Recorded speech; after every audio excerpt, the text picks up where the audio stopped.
ओम नमो भगवते वासुदेवाय। प्रिय भक्तगणों, आज की कथा में हम आषाढ़ मास के शुक्ल पक्ष की एकादशी, देवसेनी एकादशी व्रत की कथा और चतुर्मास उपवास की विधि का श्रवण करेंगे।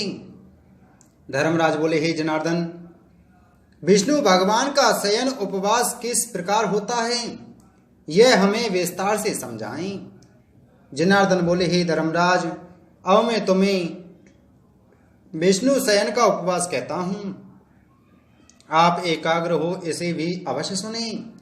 जब सूर्य देव कर्क राशि में होते हैं तब विष्णु भगवान का शयन कराया जाता है तथा सूर्य देव के तुला राशि में आ जाने पर श्री विष्णु को उठाया जाता है।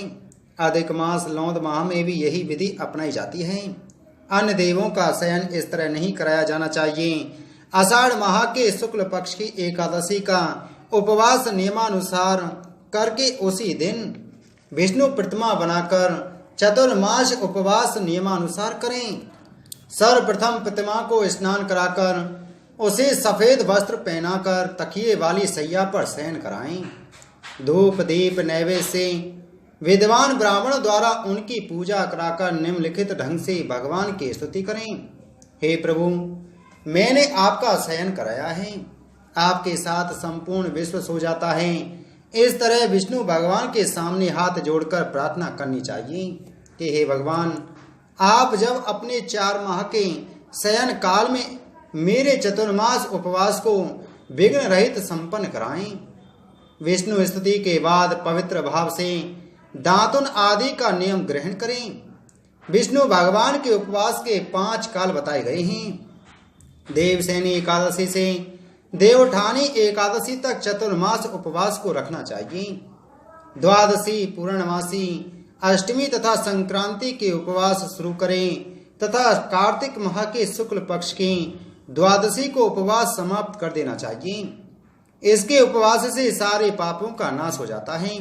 प्रतिवर्ष यह उपवास करने वाले सूर्य तेज समान प्रकाशमान विमान पर आरूढ़ होकर विष्णु धाम को जाते हैं। हे नरेश, अब आप इसके लिए दिए जाने वाले दान का अलग अलग फल सुने। देव मंदिर में अनेक प्रकार के रंगीन बेल बूटे बनाने वाले की आने वाली 7 पुस्तों तक ब्राह्मण योनि प्राप्त होती है। चातुर्मास की अवधि में विष्णु भगवान को दही, दूध, शक्कर, शहद और मिश्री से स्नान कराने वाले को वैभव प्राप्त होता है तथा अंत में सुखों का उपभोग करता है। ब्राह्मणों को श्रद्धा भाव से भूमि, स्वर्ण आदि दक्षिणा में देने वाले को स्वर्ग लोक में इंद्र के समान अनेक प्रकार के सुख प्राप्त होते हैं। भगवान विष्णु की स्वर्ण प्रतिमा बनवाकर उसकी धूप दीप नैवेद्य आदि से पूजा करने वाले को इंद्र लोक में अक्षय सुख की प्राप्ति होती है। चातुर्मास में विष्णु भगवान को तुलसी जी अर्पण करने वाले को मरणोपरांत विष्णु दूत स्वर्ण विमान में बिठलाकर विष्णु धाम को ले जाते हैं। विष्णु मूर्ति की धूप दीप से पूजा करने वाले को असंख्य धन की प्राप्ति होती है। इस एकादशी से कार्तिक माह के अंत तक विष्णु पूजन करने वाले को भी अंत में विष्णु धाम ही मिलता है। चतुर्मास में संध्या के समय देवों तथा ब्राह्मणों को दीप दान देने वालों को तथा ब्राह्मणों को स्वर्ण पात्र में रखकर वस्त्र दान में देने वालों को भी मरणोपरांत विष्णु धाम मिलता है। भक्ति भाव से प्रभु के चरणामृत को जो मनुष्य लेते हैं वे भी आवागमन के चक्र से मुक्ति पाकर अंत काल में मोक्ष गति पाते हैं। विष्णु मंदिर में 108 बार गायत्री मंत्र जपने वाले की पापों में आसक्ति नहीं होती। पुराण तथा धर्म शास्त्रों को श्रवण करने वाले तथा वेद पाठी ब्राह्मण को जो मनुष्य वस्त्र और दान दक्षिणा देते हैं वे धनी, ज्ञानी तथा कीर्तिवान बनते हैं। शिव का स्मरण करने वाले व अंत में शिव प्रतिमा का दान करने वाले मनुष्य पाप रहित हो गुणी बनते हैं। सूर्योदय के समय अर्घ चढ़ाने वाले व सूर्यास्त पर गौदान करने वाली जीवन भर स्वस्थ रहते हैं तथा कीर्ति, धन तथा बल के स्वामी होते हैं। चातुर्मास के आरंभ में गायत्री मंत्र द्वारा तुलसी होम करने वाली और उसकी समाप्ति पर तिलदान करने वाले के सारे पाप जलकर राख हो जाते हैं तथा वह निरोगी कायावान होता है। उसकी संतान भी स्वस्थ, आज्ञाकारी एवं सुपात्र होती है। इसी प्रकार चतुर्मास के शुरू में अन्न से होम करने वाले तथा समाप्ति पर घी, घड़ा और वस्त्र का दान करने वाले ऐश्वर्यशाली होते हैं और अतुल संपत्ति के मालिक व धनवान होते हैं। तुलसी धारण करने वाले और अंतकाल में विष्णु भगवान के लिए ब्राह्मणों को दान देने वाले भी विष्णु धाम को जाते हैं। चातुर्मास में विष्णु भगवान के शयन के बाद उनके मस्तक पर प्रतिदिन दूब चढ़ाने वाले और जो अंत में सोने की दुर्वा दान करते हैं तथा दान देते समय यह स्तुति करते हैं, हे दुर्वे, जैसे तुम इस पृथ्वी पर अपनी शाखाओं सहित फैली हुई हो, ठीक वैसे ही अजर अमर संतान मुझे दो। ऐसा करने वाले मनुष्य को भी पाप मुक्ति के पश्चात मरणोपरांत स्वर्गलोक प्राप्त होता है। शिवजी अथवा विष्णु भगवान के मंदिर में जो गान करते हैं उन्हें रात्रि जागरण का पुण्य प्राप्त होता है। चतुर्मास उपवास करने वालों को अच्छी ध्वनि करने वाला घंटा दान में देना चाहिए तथा यह प्रार्थना करनी चाहिए, हे प्रभु, हे जगतपति, आप पापों को समूल नष्ट करने वाले हो। मेरे योग्य कार्यों अथवा अयोग्य कार्यों से जो पाप जन्मे हैं उन्हें आप समाप्त कर दें। चातुर्मास उपवास में जो प्रतिदिन चरणामृत पीते हैं वे सब पापों से मुक्त हो आयुष्मान तथा धनवान होते हैं। चातुर्मास उपवास की समाप्ति के बाद गौदान अवश्य करना चाहिए। यदि यह संभव न होता हो तो वस्त्र दान करें। ब्राह्मणों को प्रतिदिन नमन करने वाले का जीवन सफल बनता है और वह सब पापों से मुक्त हो जाता है। चतुर्मास उपवास के पूरा हो जाने के बाद ब्राह्मणों को भोजन कराने वाला धनवान तथा दीर्घायु होता है। जो सुसज्जित कपला गाय को बछड़े सहित शास्त्र पढ़ने वाले ब्राह्मणों को दान में देता है वह पुत्रवान, आयुवान व चक्रवर्ती सम्राट बनता है तथा प्रलय होने तक इंद्र की तरह देवलोक में शासन करता है। प्रतिदिन सूर्य देव तथा गणेश जी को नमन करने वाला लक्ष्मीपति बनता है तथा दीर्घायु होता है। गणेश जी के हर्षित हो जाने पर तो वह मनोवांछित फल पाता है। ब्राह्मण को गणेश मूर्ति तथा सूर्य प्रतिमा देने वाले के कार्य स्वतः ही पूरे हो जाते हैं। महादेव जी को हर्षित करने के लिए दोनों मौसमों में तांबे के पात्र के साथ वस्त्र तथा तिल दान करने वाले को बलवान, शिव भक्त और सुंदर संतान की प्राप्ति होती है। चातुर्मास उपवास पूरा हो जाने पर गुड़ या तिल से भरा तांबे अथवा चांदी का पात्र दान में अवश्य देना चाहिए। विष्णु भगवान के शयन काल के पश्चात सामर्थ्यानुसार वस्त्र तथा तिल के साथ स्वर्ण दान में देने वाला सब पापों से मुक्त हो इस लोक में अनंत सुखों का उपभोग कर अंत काल में मोक्ष गति पाता है। चातुर्मास उपवास के समाप्त होने पर जो सैया दान में देते हैं उन्हें अक्षय सुख मिलता है और वे कुबेर के समान धनवान होते हैं। वर्षा काल में गोपी चंदन देने वाले पर प्रभु सदैव ही हर्षित रहते हैं। उपवास की समाप्ति हो जाने पर उद्यापन करने के लिए सामग्री इस प्रकार है: 60 छटाक या 250 ग्राम अथवा 500 ग्राम या 8 छटाक वाले 8 बर्तन अथवा 48 छटाक 2.5 किलो के एक तांबे के बर्तन में शक्कर भरकर उसके साथ वस्त्र, फल आदि विद्वान ब्राह्मण को दान स्वरूप देने चाहिए। शक्कर सहित तांबे का बर्तन सूर्य देव को अति प्यारा लगता है। यह मनुष्य के सब रोगों को समाप्त करने में सहायक होता है। इस दान के पुण्य प्रभाव से शक्तिशाली कीर्तिवान संतान पैदा होती है। हे धर्मनंदन, चातुर्मास उपवास करने वाला प्राणी गंधर्व विद्या में निपुण और स्त्रियों द्वारा बहुत अधिक चाहा जाता है।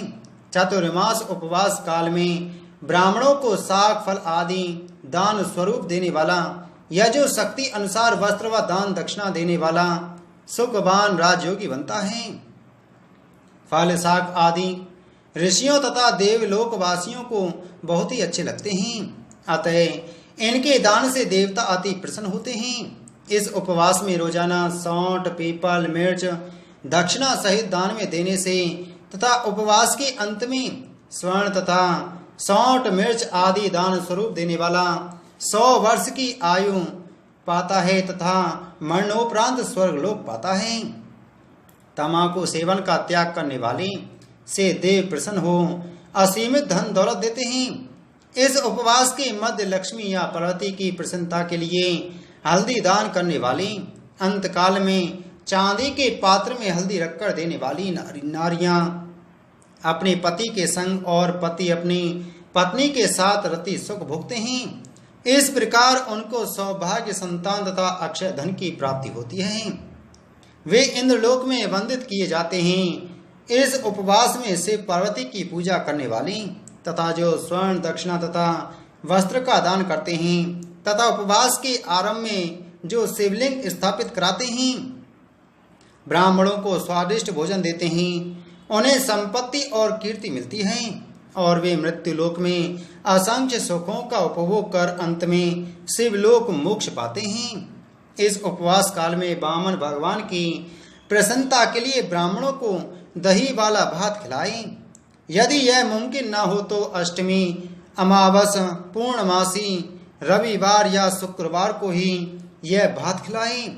इस प्रकार इस लोक में अपार धन संपदा, पुत्र और प्रभु भक्ति प्राप्त होती है और अंत काल में विष्णु धाम मिलता है। दान तथा आभूषणों से सुसज्जित गौ बछड़े सहित का दान करने वाले किसी के दास नहीं बनते हैं तथा वे मरणोपरांत पितरों सहित ब्रह्मलोक में पितरों के साथ सुख से रहते हैं। चतुर्मास उपवास में प्रजापात्य व्रत धारण करने वाली और पूरा होने पर गौदान करने वाली, ब्राह्मणों को भोजन देने वाले सभी पापों से मुक्त हो ब्रह्मलोक में निवास करते हैं। इस उपवास में वस्त्र व बैलों के साथ 8 हल दान करने वाला तथा शाक, मूल, फल को आहार स्वरूप लेकर पयोव्रत धारण करने वाले तथा देह छोड़ते समय जो दुधार गौ का दान करते हैं, वे भी परम धाम विष्णु धाम जाते हैं। गर्मी सर्दी में केले और पलाश के पत्तों पर भोजन करने वाली और कांसे के बर्तन के साथ वस्त्र दान करने वाले मृत्यु लोक में अनेक प्रकार का सुख पाते हैं। चतुर्मास उपवास के पुण्य प्रभाव से ब्राह्मण घाती, पियक्कड़, बाल बधक, असत्यवादी, स्त्री घाती, उपवास भ्रष्ट करने वाला आदि कुकर्म करने वाला भी दोष मुक्त हो अंत में मोक्ष गति पाता है। चातुर्मास उपवास के पश्चात ब्राह्मण को आभूषणों से सज्जित बैल दान करने से एवं उन्हें 6 प्रकार के रस वाला भोजन खिलाने से भी उपवासी को भी विष्णु धाम ही मिलता है। विष्णु भगवान के शयन काल में प्रतिदिन रात्रि जागरण करने वाला तथा अंत में उनको भोजन खिलाने वाला भी शिवलोक को जाता है। चातुर्मास उपवास में जो दिन में एक बार ही भोजन लेता है तथा भूखे को भोजन देने वाला भी स्वर्गलोक को पाता है। भक्ति भाव से प्रभु की पूजा करने वाला भी विष्णु धाम को जाता है। भगवान के शयन के उपरांत पृथ्वी पर शयन करने वाला तथा अंत में सैया का ही दान करने वाला शिवलोक में वंदित होता है।